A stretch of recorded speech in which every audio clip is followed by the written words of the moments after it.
Thank the gentleman. Thank you, the chairman, for this hearing today on H.R. 6, the Domestic Prosperity and Global Freedom Act. I'd also like to thank Representative Tim Ryan and all of the members who have chosen to co-sponsor this legislation. This bill that I've introduced is short and straightforward. It grants approval for completed LNG export applications that are currently languishing at the Department of Energy and would modify the standard of review for future export applications by shifting the benchmark from free trade agreement countries to World Trade Organization member countries.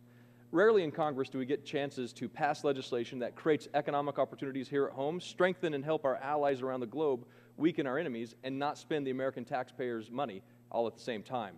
Rarely do we even get to do one of those at the same time. But H.R. 6 gives us a chance to do all of these. I want to first give praise to what has brought us to the point of even being able to discuss selling some natural gas to other countries. American ingenuity has propelled the United States to the #1 natural gas producing nation in the world. The shale gas revolution has provided enormous economic benefit to our nation. With the ability to sell some of the natural gas we produce, we can see even more economic benefit. To paraphrase Pulitzer Prize-winning author Dr. Daniel Yergin, when he testified before this subcommittee last year, the United States is demand-constrained, not supply-constrained when it comes to natural gas.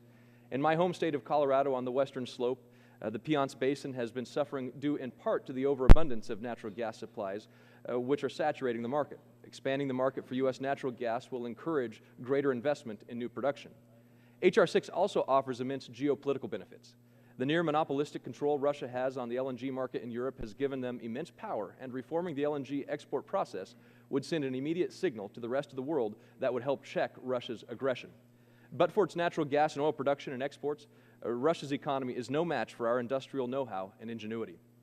It is this American ingenuity that discovered there is enough natural gas to use domestically and to export to our allies around the globe. We have reached a turning point in this country that is moving towards energy independence. We no longer need to be at the mercy of nations that mean us harm. Being less dependent on foreign energy keeps our troops at home, keeps them safe, and keeps them from serving abroad.